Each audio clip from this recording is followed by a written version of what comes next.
would be presenting about hyperoxaluria. Yeah. Thank you, sir. I'm Dr. Sukant. I'm practicing as a nephrologist in Bhubaneswar, Odisha. So, good afternoon once again, everyone. Carrying forward the discussion of theme-based discussions on renal stones and urinary tract infections. After such an erudite and illustrative presentation by Madam, I will be talking about hyperoxaluria specifically.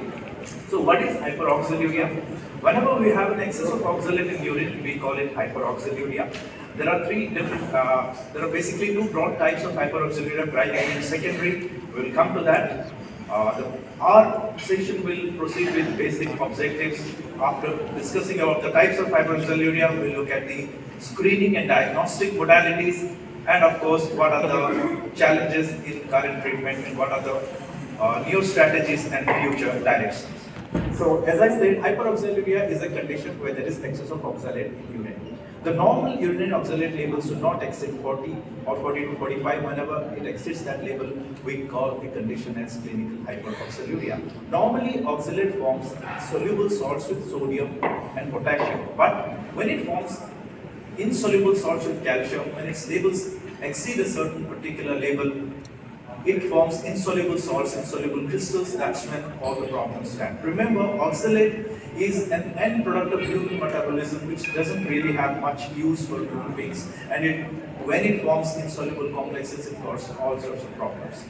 So, as I stated, primary hyperoxaluria, secondary hyperoxaluria, dietary hyperoxaluria, and idiopathic or mild hyperoxaluria are different four main types of hyperoxaluria. How does the disease present? The disease can present from recurrent renal stones, urinary tract infection, chronic kidney disease, end-stage kidney disease, even leading up to a devastating condition such as systemic oxalosis.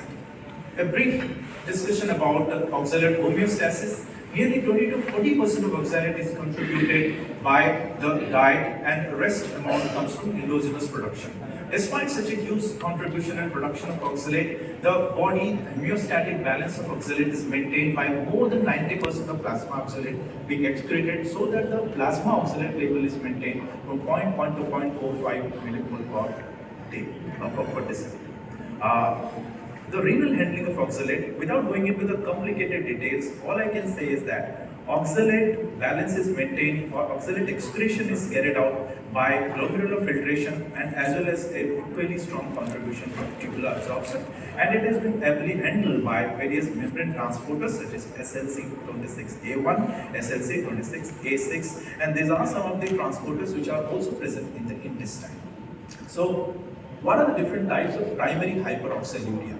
The primary hyperoxaluria is an autosomal recessive condition, genetic condition, which is present because of deficiency or defect, or there is a genetic defect which causes an enzymatic defect in three different enzymes. In case of primary hyperoxaluria, it is alanine glycolate aminotransferase, and the defect in the chromosome 2 is there. In primary hyperoxaluria 2 and primary hyperoxaluria 3, the enzyme deficiencies are glyoxylate reductase, hydroxypyruvate reductase, and in primary hyperoxaluria 3, the enzyme is 4-hydroxy-2-oxoglutarate aldolase. This first enzyme in primary hyperoxaluria 1 is a peroxisomal enzyme, in 2 it's a cytosolic enzyme, in 3 it is a mitochondrial enzyme.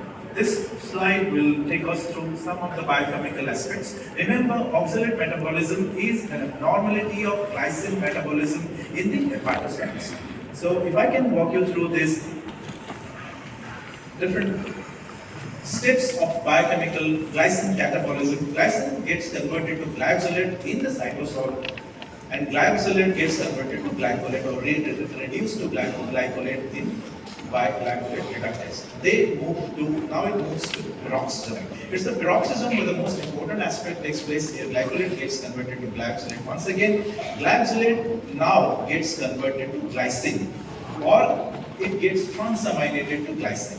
And this enzyme, this reaction has an amino donor.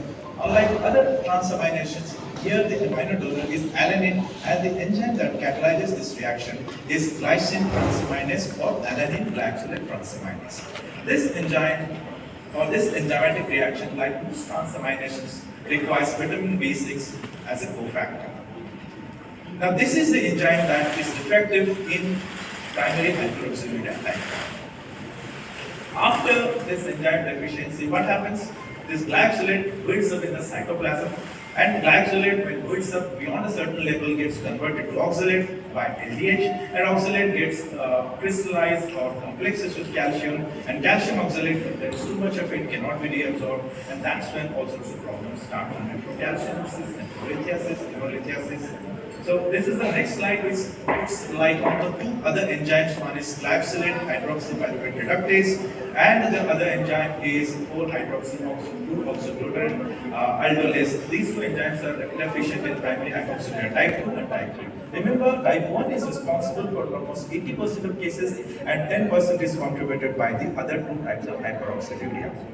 The other common causes of hyperoxaluria are enteric hyperoxaluria. As the name is self-explanatory, there is some cause, there is some defect in the absorption, whether it could be due to intestinal bacterial overgrowth syndromes, or it could be due to malabsorption, it could be due to various intestinal surgical procedures, or an inflammatory bowel disease. Now, dietary hyperoxaluria. One interesting point about here is that, as opposed to our earlier understanding, we thought that hyperoxaluria, oxalate is not so significantly contributed by the diet, but recent studies suggest that more than 50% of oxalate in the blood can be contributed by diet itself, and the sources of oxalate in diet could be chocolate, nuts, spinach. A low dietary calcium intake can also aggravate this condition, and ascorbic acid or vitamin C, high intake of ascorbic acid also can aggravate this condition. Similarly, a deficiency of an enzyme oxalolacto formigenes, which is sensitive to antibiotics like macrolides, fluoroquinolones, and tetracyclines, can also be a causative factor. Now, idiopathic hyperoxaluria is by far the most common variety of hyperoxaluria observed in patients with calcium oxalate stores. The clinical presentation, it's a very rare condition, primary hyperoxaluria. It can present at any age of life. It can present in early infancy or the 6th decade of life. It can lead to conditions such as nephrocalcinosis, nephrolithiasis. What is nephrocalcinosis? This deposition of calcium oxalate crystals in the kidney is nephrocalcinosis. If these crystals come together, form stones, they give rise to nephrolithiasis, urolithiasis, and this condition goes on persisting for days together, giving rise to decline in GFR and progressively leads to end-stage kidney disease. Unfortunately, the disease is diagnosed when more than 40% of cases are already reaching a very late stage in the chronic kidney disease, and sometimes in 30% of cases it is diagnosed after a patient has got a kidney transplantation. Fortunately, PH2 and PH3 are not so aggressive. In fact, PH3 is a condition where we do not have end-stage kidney disease so common. And secondary hyperoxaluria, we have recurrent calcium oxalate stones and they lead to renal damage and end-stage disease. And about this we have seen so extensively in the previous presentation. Systemic oxalosis is a condition when the oxalate, when the GFR is so low, less than 45, so that oxalate or calcium oxalate can no longer be filtered by the kidneys and deposits in various organs in the body can give rise to dysfunction of the particular organ, give rise to retinopathy, dermopathy, cardiomyopathy, and of course you have anemia because of refractory anemia. These conditions can be presented systemic oxalosis, which is a classical condition. So definitely we need early screening. How do we screen any patient, any child with the first episode of renal stones, adults having recurrent episodes of renal stones, or there is a first nephrocalcinosis or family history of stone disease at any age? You must screen these patients. Or if we have a patient with unexplained renal failure associated with nephrocalcinosis, reduced renal function, or high occurrence of renal stones. Remember, calcium monohydrate crystals are more common in case of primary hyperoxaluria, whereas in case of secondary, we have a mixture of two types, calcium monohydrate and calcium dihydrate crystals. So as I said, primary hyperoxaluria is an autosomal recessive condition, so the genetic passing on from the next generation will be around 25% of the next generation siblings will be affected. For diagnosis, we need clinical, radiological, biochemical, genetic testing, and of course histopathological. Radiologically, we have ultrasound, we can go for CT scan, stone analysis can give us a brief diagnosis. Biochemistry, estimate the 24-hour urine and see how much of oxalate is there. And normally urine oxalate is more than, whenever it is more than 1, normally it should be less than 0.45. If it is more than 1, then it's suggestive of primary hyperoxaluria. In patients who have got decreased GFR, urine oxalate may not be helpful. In those cases, we have to measure plasma oxalate levels. Plasma oxalate levels can be as low as 1 to 5 micromolar per liter, but in these conditions, in primary hyperoxaluria, it can go above 80. So how this algorithm briefly tells us, we have to divide patients into two broad categories. Those patients who have got normal renal function and those patients who have got chronic kidney disease. As I just stated earlier, in patients with normal renal function, measuring urinary oxalate would be helpful. In those patients who have CKD or GFR is reduced, better go for plasma oxalate measurement. Rule out the secondary causes, malabsorption, GI disease, or infants having prematurity or very high oxalate diet and low calcium. In those cases, once you rule out the secondary causes, we have to focus on genetic testing, maybe liver biopsy, even though it is an invasive test. These are how the oxalate crystals would appear on the polarized light. These are dumbbell shaped UV crystals like Ascordes.